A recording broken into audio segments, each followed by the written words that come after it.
Hi, this is Sarah from the Savvy Professor, and in today's video, we'll talk about why your fridge is making a knocking sound and how to fix it.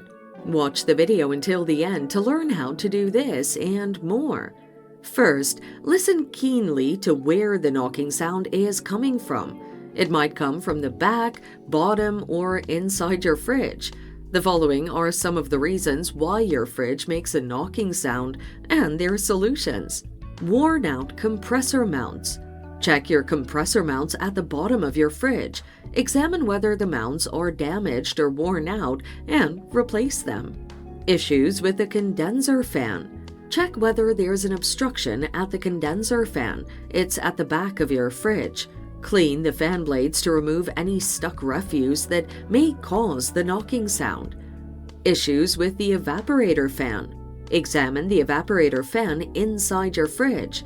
Check whether there are any worn-out bearings or loose screws. Replace the worn-out bearings and tighten the loose screws. Issues with the ice maker. Examine the ice maker for any frozen or loose parts. Replace and repair any damaged parts. Loose or damaged compressor. Examine your compressor and tighten any loose nuts. Replace the compressor if it's worn out. And there you have it. These are the possible ways to fix your fridge that's making a knocking sound. Thanks for watching. Till next time.